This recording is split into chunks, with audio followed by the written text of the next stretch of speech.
Salut à tous, j'espère que vous allez bien, c'est Romain et on se retrouve aujourd'hui pour débriefer le retour à la compétition des Parisiens. C'était ce soir au Parc des Princes contre le TFC, victoire 3-0, comprend absolument parce qu'elle ne reflète pas vraiment ce qu'on a vu sur le terrain.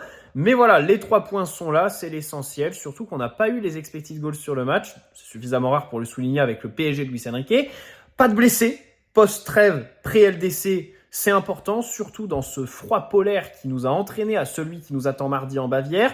Des joueurs, habituellement dans la rotation, qui se sont montrés à leur avantage, notamment les 2 défenseurs centraux, de bonnes entrées, Vitinha, Kolo Muani, même si bien sûr, comme je le disais, ce 3-0 est bien payé, parce que Toulouse est une bonne équipe qui a une vraie identité, qui croque devant, ça on peut rien faire pour eux. Ce soir, c'est l'inverse des scénarios habituels avec le PSG, l'adversaire qui a complètement choc, même quand on leur donnait des occasions sur un plateau, la passe de Warren en seconde mi-temps, eh bien, ils ne la mettaient pas. Voilà. Mais malgré tout, on a vu une équipe du TFC montrer 2-3 choses, malgré le 5-4-1 qui était aligné, des moments de pressing qui n'ont pas été très rassurants quant à ce qui nous attend mardi en Ligue des Champions. Face à un Bayern qui, eux, ont gagné 3-0, alors certes, aidé par un rouge du côté d'Augsbourg, 2 pénaltys d'Harry Kane avant son 3e but magnifique. Regardez-le avec un contrôle sensationnel. Le Bayern qui reste sur 6 matchs consécutifs sans encaisser de but. Et c'est donc cette attaque, normalement ce sera les 3 de ce soir, Barcola, Asensio, Dembélé, qui va être chargé de casser cette série. Bon, ça, c'est vraiment le truc un peu noir du soir parce que devant, ça a été compliqué. Luis Enrique fait des choix initiaux dans sa compo qui nous orientent vers la défense. Yoram Zag, 2e titularisation en tant que latéral gauche. Même poste que sur sa première qui était contre Le Havre lors de la première journée de cette saison. Il sort à la mi-temps dans un changement qui semblait prévu avant le match, vu comment Vitinha s'échauffait.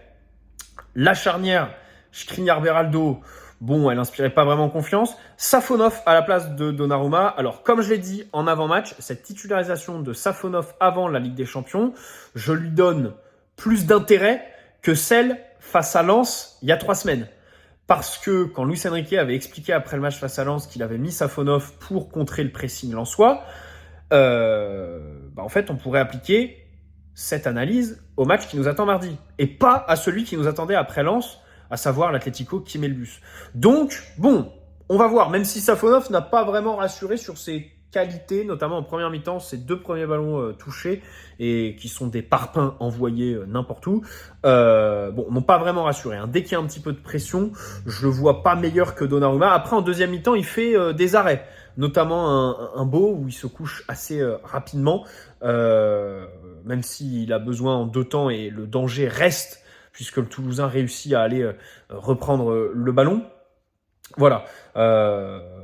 On a vu donc Safonov avec aussi Hakimi capitaine. Alors Hakimi dont la prolongation a été annoncée en avant-match de manière un peu bizarre parce que le speaker l'a fait très très tôt. Il y a quasiment personne dans le stade, donc personne n'a entendu. Et en plus, il s'est trompé. Il a dit qu'il prolongeait jusqu'en 2019 et pas 2029. Donc voilà, c'est assez bizarre. D'habitude, les prolongations, tu sais, on faisait la petite animation, les petits feux d'artifice, le joueur qui vient avant le match, machin, avec le maillot floqué à la nouvelle année du contrat. Là, il n'en est rien. Peut-être au prochain match. Nantes, le week-end prochain, je me demande si c'est pas encore au parc. Parce qu'après, on se déplacera à Auxerre. Et je crois que le week-end prochain, on joue encore au parc. Peut-être à ce moment-là. D'ailleurs, un Parc des Princes ce soir, bien triste. On reviendra sur ce dossier en fin de match. Parce que c'est vrai que ce soir, c'est quand même compliqué. Les places libres étaient foisonnantes. Et à l'écran, c'était absolument flagrant. Bref, au milieu de terrain, Neves, Warren, Désiré Doué. Enfin, après avoir confirmé en conférence de presse hier qu'il incluait Désiré Doué dans sa liste de milieu alors qu'il ne l'avait jamais fait jusque-là, eh bien il l'a mis titulaire pour la 4e fois cette saison. Il y a Reims en faux neuf, Arsenal en ailier droit, Strasbourg en ailier droit pour ce qui avait été son meilleur match. Et donc ce soir en relayeur gauche ou droit selon les séquences. Alors c'est vrai que l'avantage d'une titularisation de Désiré Doué, c'est qu'elle te laisse une grande amplitude sur les zones qu'il peut occuper. Et c'est le principal point positif. D'ailleurs, il n'y en a pas beaucoup, c'est quasiment le seul ce soir parce que ça a été décevant. Ses déplacements. C'est vrai qu'il est capable, d'être relayeur sur le côté gauche sur le papier, mais se décaler en numéro 10 quand Asensio est devant, en ailier gauche quand Asensio décroche pour laisser Barcola dans un rôle un peu plus axial, se décaler sur le côté droit aussi. Ça, c'est quelque chose qu'on mettait en avant au moment de sa signature. Désiré Doué côté droit, et en plus c'est amplifié par le fait que c'est le côté fort du PSG. Donc en fait, les échanges positifs qu'on a vus avec ses partenaires ce soir, c'était quand il allait à droite, jouer en une touche, de manière simple, instinctive, et pas forcée, comme quasiment toutes les autres choses qu'il a fait à côté. Alors, il n'a pas trop forcé sur les frappes. Son action en fin de mi-temps, où il y a un contre et où il fait une mauvaise passe à Barcola. Il y a aussi un mauvais appel de Bradley, faut le souligner. Voilà, pas que une mauvaise passe de Désiré Doué, mais sinon, ces minutes que j'attendais, franchement, c'était mon principal point d'intérêt dans l'avant-match. Voir enfin Désiré Doué dans ce rôle de relayeur. Et c'est vrai que il n'y a pas grand-chose de concret. Le constat est simple. Depuis son arrivée, il n'y a pas de bon match. Voilà, de bons matchs au sens vraiment abouti, quoi. Par séquence, tu vois 2-3 choses intéressantes. Bien sûr que ce joueur a du ballon, mais sur la durée d'un match, pour l'instant, on n'a vraiment pas eu, mais même de séquences qui durent à chaque fois. Les séquences, c'est quoi? C'est une action par-ci par-là. C'est même pas un gros quart d'heure, 20 minutes où il va vraiment être bon, où il va un peu survoler. Non, c'est assez compliqué. Alors il faut qu'il enchaîne les minutes, je pense aussi. Digérer le transfert, la frustration engrangée sur le début de saison. Même si sur le transfert, moi je rappelle que cet été, il nous a fait le feuilleton pendant un mois. Alors certes, il y avait les JO, mais il nous a fait patienter. Le Stade Rennais en a profité pour faire monter les enchères, et je pense qu'il a une responsabilité dans le prix qui a été payé. On le disait dès le début, c'est complètement surpayé. 60 millions pour Désiré Doué, c'est complètement surpayé. Et on le disait cet été. Mais si on en est venu là, c'est parce que lui a mis aussi beaucoup de temps à prendre sa décision. Il nous a fait son espèce de storytelling machin, qui a duré 15 ans. Et au final, si le prix est surpayé, il a peut-être aussi sa part de responsabilité là-dedans. Bref, je veux pas non plus l'accabler, même si c'est ce que j'ai fait là. C'est un joueur que j'apprécie, que j'étais très content de voir au PSG, même si voilà, cet été on disait toute la difficulté de l'intégrer dans ce système. Relayeur ou faux numéro 9. Moi je persiste avec ça, même si ce soir ça a été compliqué. En plus il dénotait, parce qu'à ses côtés, il avait vraiment deux milieux qui ont été bons. Alors, notamment Warren qui fait vraiment un gros match. Et alors, depuis qu'il a eu le bac, mais ça c'est véridique, depuis que Warren a décroché son bac, c'est un autre joueur, celui que on a vu à ses meilleures heures. Le milieu complet, qui met de l'impact, qui à la relance est là pour porter le ballon, dans le dernier tiers, juste, tranchant, se projette dans la surface, prend des frappes, tente des dribbles. Voilà, l'utilisation du haut du corps, dans les duels. Il récupère des ballons, le pressing aussi, il récupère plein de ballons. Quand c'est pas lui qui le récupère, il va gêner le porteur. Et c'est un partenaire qui va bénéficier du déséquilibre qu'il a provoqué chez le porteur pour récupérer. 2 fois en première mi-temps, c'est ce qui s'est passé. Donc vraiment, un gros match bien complet de la part de Warren. Le retour défensif assez exceptionnel dans sa surface. Vraiment énorme. Alors c'est dommage parce que 20 secondes après, il fait une passe qui donne une occasion en or à Toulouse. Mais un vrai bon match de Warren. João Neves était numéro 6, donc poste où il a le plus de repères du fait des années passées ici à Benfica. Très beau but déjà. C'est vraiment incroyable de reprendre ce bon centre d'Hakimi. Pour une fois que Une passe d'Hakimi est bonifiée parce que cette saison, normalement, Hakimi, s'il a des bons coéquipiers, il est déjà à 10 passes D. Hein. Il faut savoir qu'il y a eu un nombre de passes vendangées par les autres, le passe d'Hakimi, ahurissant. Donc là, ça fait vraiment plaisir. En plus, voilà, il a les yeux sur le ballon, João Neves. Il le reprend magnifiquement, pas forcément en force. C'est très bien placé. Reste, ne bouge pas. Donc ça fait vraiment plaisir. Il débloque la situation. Deuxième but. Alors après, c'est vrai que à ce poste de 6, en première mi-temps notamment, on l'a vu avec ballon prendre trop de temps. Même si sans, je l'ai vu aussi récupérer quelques ballons, mettre de l'agressivité, à la limite de la faute parfois, mais ça fait plaisir. Un 6 dans ce registre, bon, Vitinha, on peut pas dire que l'agressivité, ce soit le premier mot qui nous vient en tête quand on parle de lui en sentinelle. Donc voilà, ça fait plaisir. Il a coupé à la source pas mal de transitions toulousaines, donc j'ai plutôt aimé ça, même si bien sûr avec ballon, c'est vrai que c'était un match un petit peu mauvais. Latéral gauche, enfin, troisième central, côté gauche en deuxième mi-temps. On l'avait déjà vu à ce poste, par bribes, contre contre Nice, pardon, quand on avait enfin décidé de laisser des espaces à Nuno Mendes, et on disait du coup à Joao de couvrir et s'installer en troisième central. Donc là, on l'a vu sur une mi-temps entière. Bon, il y a eu quelques petites remontées de balles à la relance plutôt intéressant. Voilà, un bon match encore une fois de João Neves. Et une bonne entrée aussi de Vitinha. Hein. Le but, il est magnifique. Le but qu'il met, il est magnifique parce qu'il ne regarde pas la cage une seule fois. Il a les yeux rivés sur le ballon. Voilà, il sait où elle est. Il est tranchant. Très belle passe D de Kolo Muani. Donc voilà, les deux entrants qui sont décisifs. Donc ça fait très très plaisir. Mais voilà, Vitinha avait fait une bonne entrée, même avant. Une belle ouverture pour Dembélé aussi à un moment donné. Donc voilà, un bon Vitinha ce soir, c'est de bon augure avant mardi. Un bon Kolo Muani aussi. Hein. Attention, parce que honnêtement, au début du match, là, quand il y a la phase de pressing toulousain, que j'ai vraiment pas aimé d'ailleurs, hein, jusqu'à la 8e et la 20e, Toulouse sort un petit peu, vient nous presser, on n'arrive pas, nous, à la relance, il y a des erreurs, alors, qui sont faites aussi par des joueurs qui, normalement, ne seront pas titulaires mardi, mais dans l'organisation générale, pas assez de mouvement. Et ça m'énerve qu'on attende à chaque fois cette fixation, donc d'aller chercher le côté pour se bouger dans l'axe. Jamais de solution proposée dans l'axe, ça ne bouge pas, ça marche, ça trottine pas, ça marche. Donc ça, c'est un peu agaçant.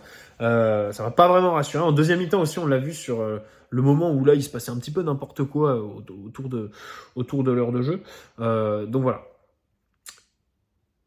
Kolo Muani, revenons-en, parce que après sa bonne entrée contre Angers, si je dis pas de bêtises, contre l'Atlético, il fait aussi une entrée intéressante, hein, je crois.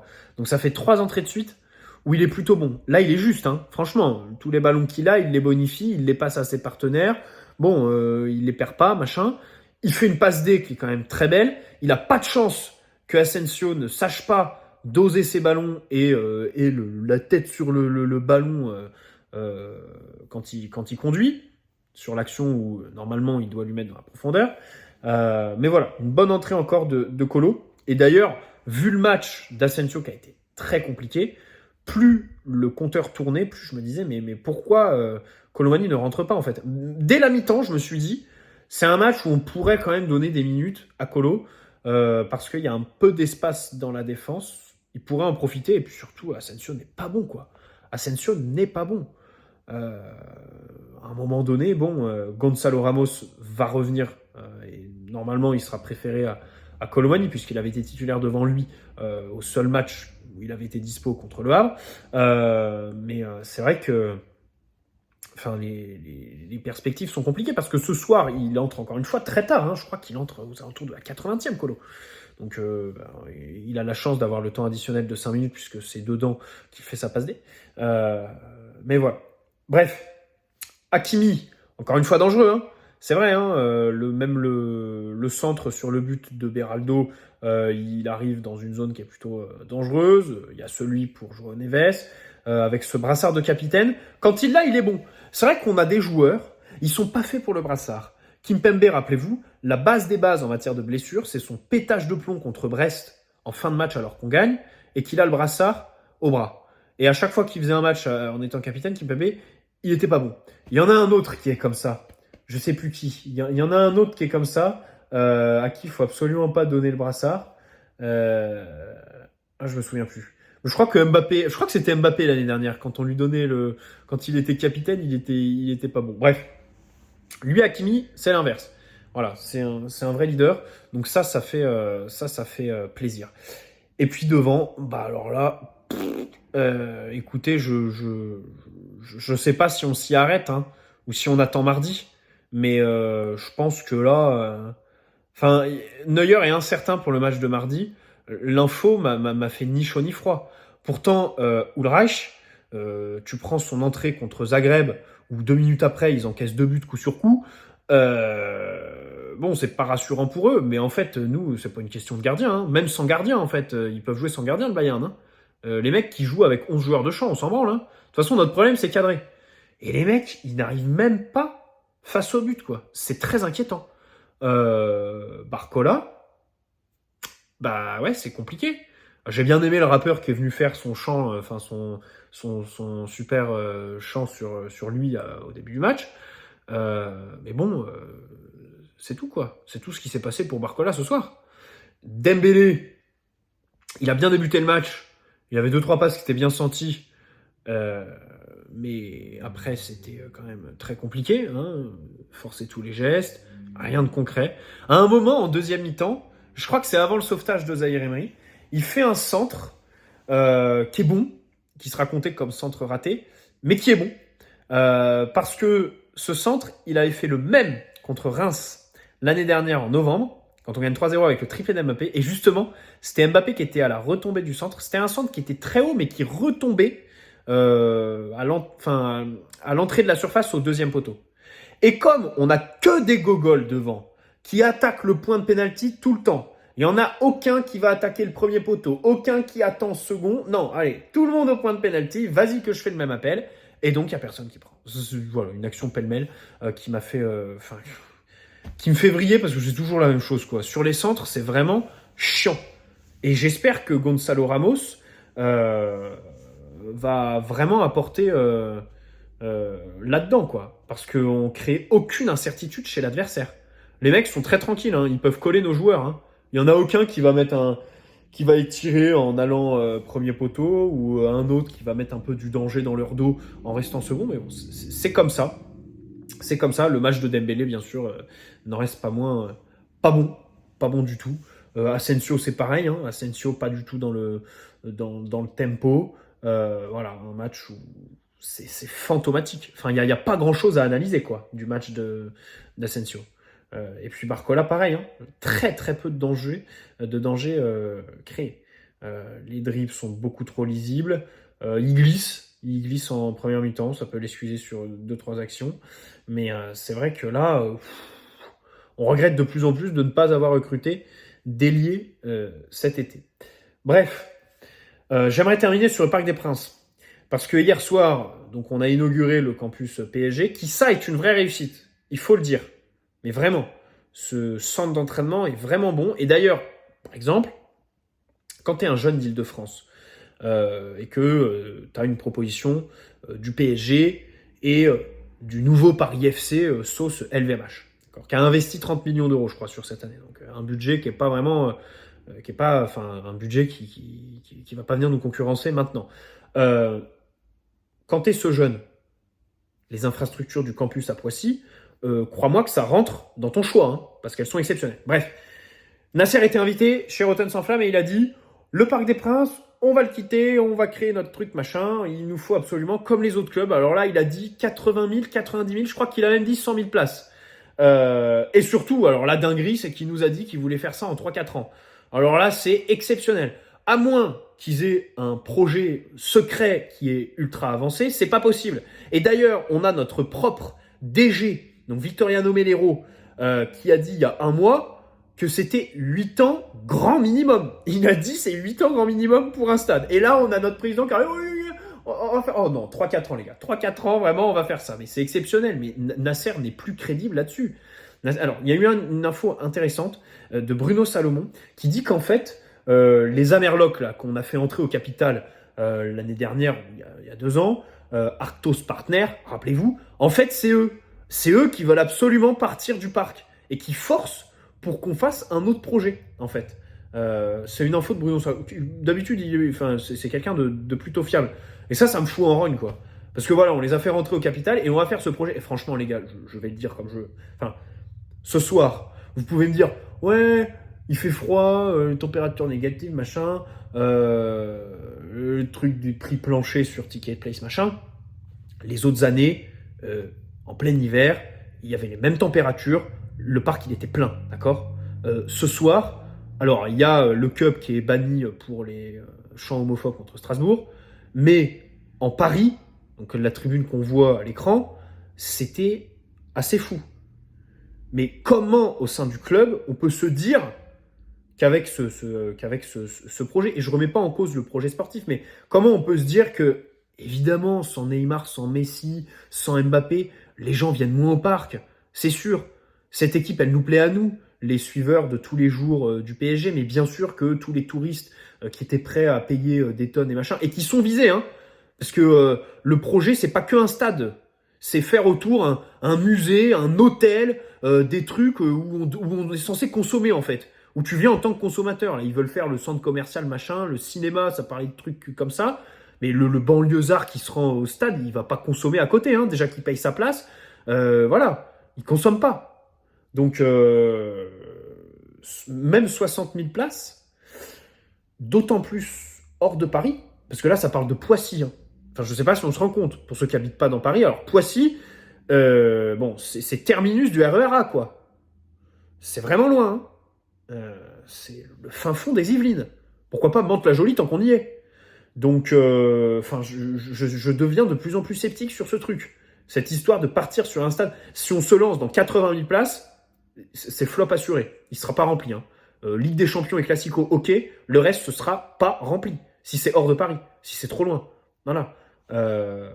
60 000, allez, ça peut se discuter. Et puis alors, l'histoire des 4 ans, qu'il arrête. Après, là, il y a un enjeu beaucoup plus immédiat. Ce sont les prix planchers sur Ticket Place. Dans certains secteurs du stade, les revendeurs sont obligés de mettre un prix minimum. C'est 75 € par endroit, 90, je crois, à d'autres. Et donc, ça fait qu'ils ne peuvent pas vendre parce que c'est trop haut par rapport au marché.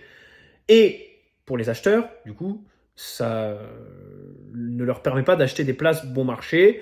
Il y en a. Alors, vous me direz, ils ont qu'à aller sur Twitter parce que le pire, les gars, c'est que vous me dites, ouais, vous pourrez trouver toutes les excuses. Depuis 2 jours sur Twitter, on voyait plein d'annonces. Moi, j'ai dit à mes potes ce soir, les gars, allez au parc. Il y a des places à 10-20 balles. Il y en a plein qui donnent les places à 1 heure du match, tellement ils n'arrivent pas à vendre, en fait. Ça fait 2 jours qu'on voit ça, en fait, sur Twitter. Voilà. Après, il y a d'autres acheteurs. Le père de famille, il n'est pas forcément sur Twitter. Il y en a certains qui ont peur du marché dit noir, d'acheter à un inconnu sur Twitter.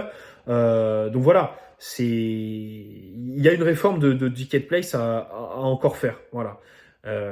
Bref, c'est compliqué. C'est un vrai sujet, ce stade.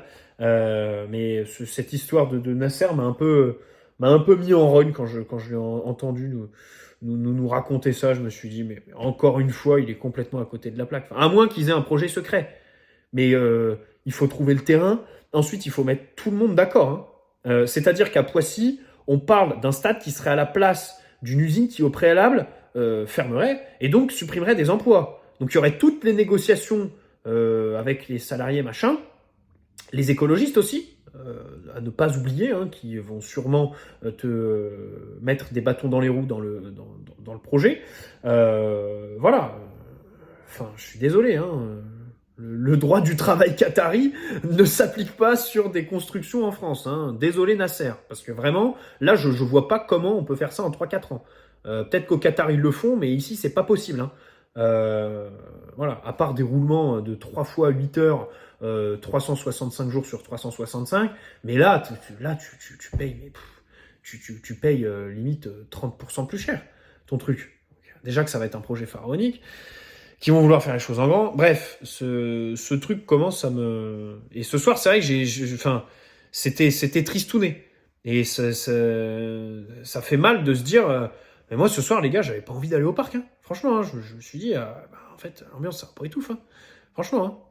Là, sur les prochaines semaines, il y a un match qui me fait envie, c'est peut-être faire le déplacement à Auxerre, parce que les parkages, c'est toujours cool. Mais sinon, c'est compliqué. Puis alors, le speaker, là, qui nous prend une voix un peu bizarre, qui se trompe sur l'année de la prolongation d'Hakimi. Bref, bonne soirée à tous. N'hésitez pas à poser un like si cette vidéo vous a plu, vous abonner si ce n'est pas déjà fait. Et donc, on se retrouve très vite pour, bien sûr, se projeter sur le match de mardi qui nous attend en Bavière face à Munich. Ciao les amis.